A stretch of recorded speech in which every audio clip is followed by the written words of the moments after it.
September 2021, Salt Lake City, Utah. We're starting our second week here in Salt Lake City with a drive out to Antelope Island. Antelope Island used to be an island. Now it's just a big mountain because the Great Salt Lake is not as great as it used to be. It's really dried up. Today, Antelope Island is primarily a reserve for buffalo. The entire island is one big park, and the buffalo are allowed to wander through this park freely. The other thing that's allowed to wander through this park freely, and may even be more dangerous, people. People are allowed to wander around this park freely. Buffalo are told to stay away from people, and people are told to stay away from buffalo. Which one do you think pays more attention? Before this was a state park, this island used to belong to ranchers. The biggest and the longest continuously running ranch on this island was the Fielding Garr Ranch, which was started back in 1848. The ranch stayed in continuous operation and was always inhabited up until 1981. During that time, the ranch housed cattle, horses, and eventually ended up ranching sheep. The ranch itself was initially owned by the Mormon Church, and they maintained operations, although they used the entire island for their livestock. But in 1869, the railroad came to Utah, and with it came the first federal survey of the land. Since the ranch was the only area of the island considered improved, the federal government opened the rest of the island to homesteading. And as these homesteaders tried and failed to make something of this land, John Dooley, an enterprising businessman and rancher, ended up slowly but surely buying the entire island for about $1 million. And so it remained until 1981, when the Utah state government finally purchased Antelope Island and made a park out of it. Like I said, the lake is drying up. This used to be a small beach. Now it's a considerable hike just to get to the water. This used to be a spring house. Most of this was all water, but now it too is nothing more than a little mud puddle. But check this out. I found an RV from the 1800s. Now this is truly a classic coach. The interior comes equipped with a small kitchenette and sleeping for at least 3 in back. I mean, it's old, so the motor is missing, but besides that, it's still in pretty good shape. So after checking out this RV, we decided to call it a day here at Antelope Island and headed on home. The next day, we decided that we would have brunch up at Snow Basin. Snow Basin serves brunch up at the Needles Lodge at the top of one of the longer ski lifts, and they only do this on Saturday and Sunday. The last time we were up here, we skied the men's downhill run. The men's downhill run starts here.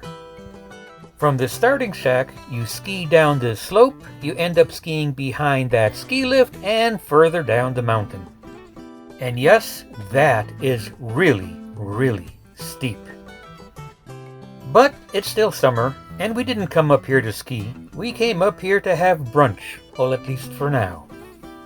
The brunch up at Needles was really good, and the view, well, you just can't beat it.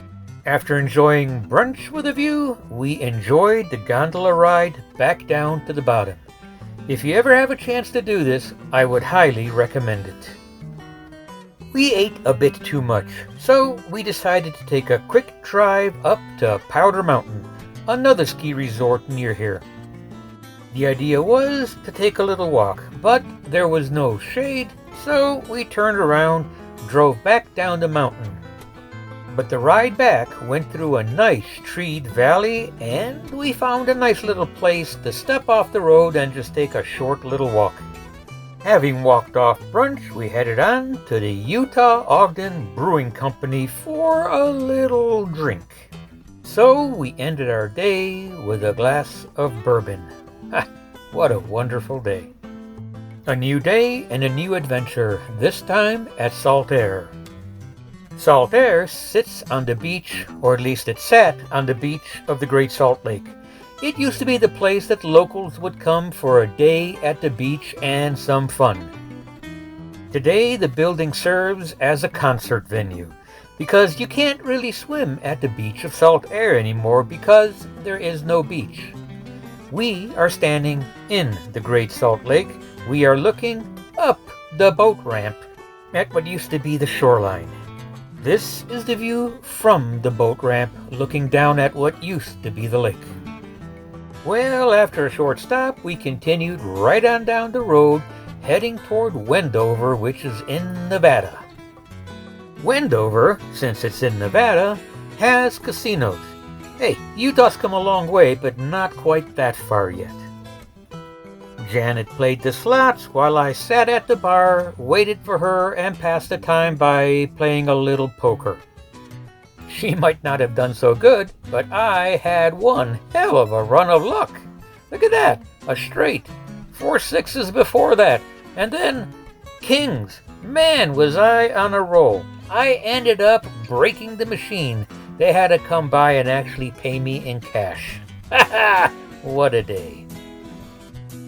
Just a short ride from Wendover, out in the desert, is the Bonneville Speedway, and that is where we wanted to go to next.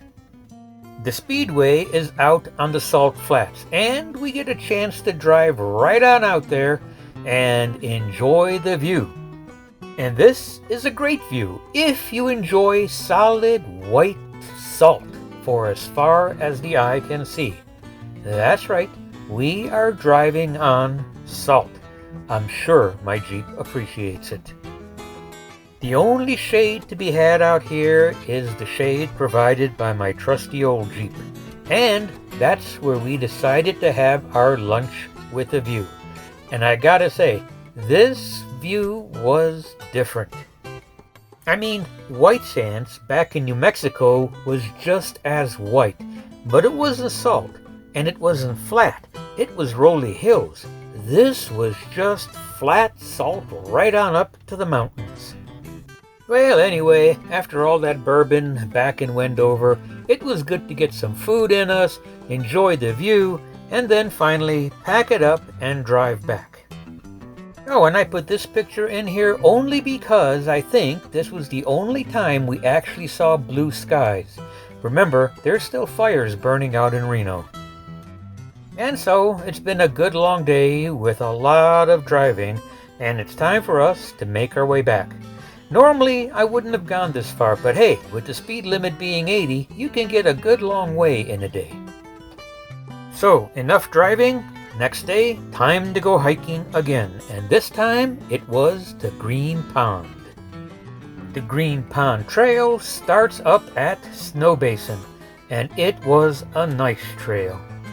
There wasn't a whole lot of flat about this trail, but at the same time there was no really steep sections either. It was just a constant gentle up and a gentle down. For those of you that watched our video from last week, you'll note that we hiked the Grotto Trail, and that trail was half as high and half as long as this one. But that one really beat us up. This one was nice, and there is Green Pond. The hike to Green Pond was all up and down, and at the end we did almost 700 feet of elevation gain, and the trail itself over 6 miles long. Man, it was long, and our feet hurt, but boy, was it worth the hike.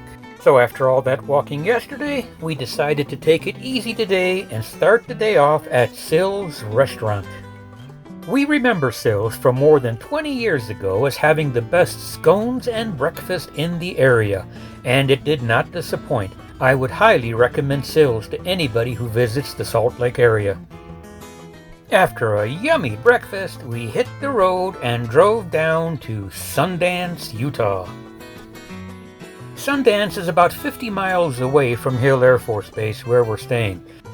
For us, Sundance is primarily a ski area, so we wanted to check it out and see how much it's changed over the years. But Sundance is also a nice little art area, and we wanted to check out what new things there are to see. Surprisingly, the area hasn't changed all that much. The ski resort is about the same size, and there isn't a whole lot new in the complex worth exploring. But it's summer, and the coffee was good, so still, if you're looking for some hiking, this is not a bad place. After a short coffee, we decided to move on, but take the scenic way home. We drove across the mountains on Route 92, which is considered the Alpine Scenic Loop. And it didn't take long to find the first scenery, a moose grazing alongside the road. I mean, this whole area of Utah has moose up in the mountains. We've seen them before, but never one grazing so close to the side of the road who was really not impressed by us and just went on his merry way grazing along. We, of course, stayed in the car. We took a few pictures, took a little video, but other than that, we sat quietly and just let the moose graze. Eventually, though, we moved on. This road is a 20-mile-an-hour road. It's narrow, it's steep, and you take your time going across it. And you should. I mean, look at the scenery. Why go quick? Every turn we took down this windy road gave us something new to look at. And I'm telling you, it seemed like every new sight was prettier than the sight we just saw. There was just no end, and I really enjoyed driving across this pass.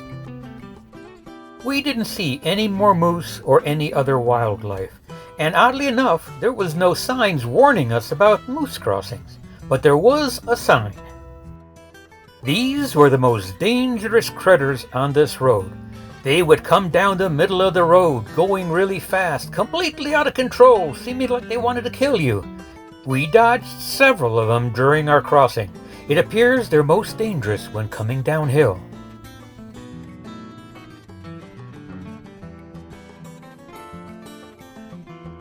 Once we got to the bottom, I stopped alongside this river and just listened to the water for a while before moving on to our next stop.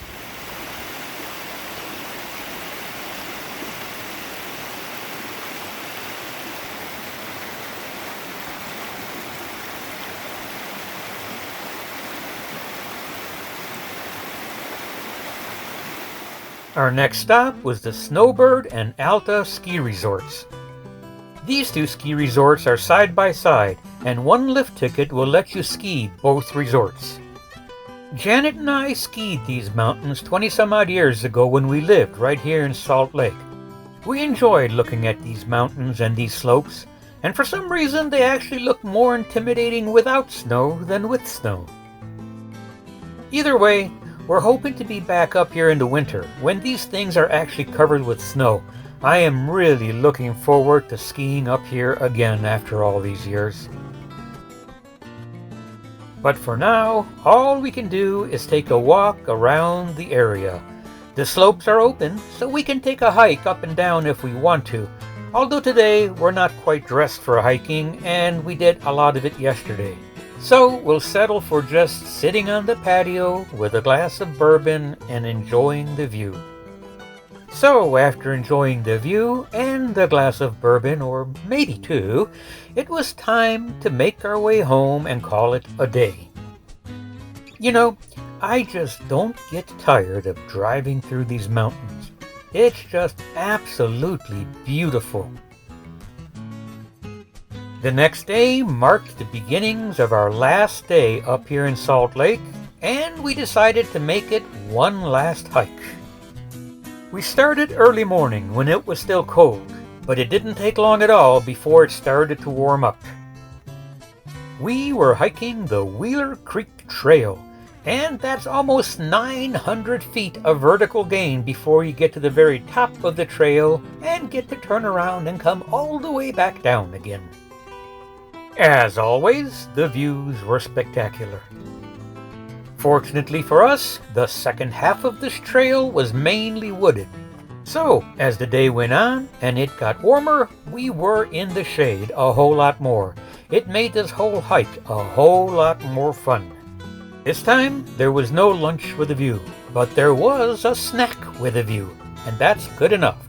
Sitting alongside a creek, just enjoying a snack and listening to nature. It's nice. It's really, really nice. And so our last hike up here near Salt Lake is over. We climbed almost 900 feet and almost 5.5 miles. It was a nice hike to end our time up here. And so we end our time in Salt Lake City, because tomorrow we're moving on to Moab, Utah.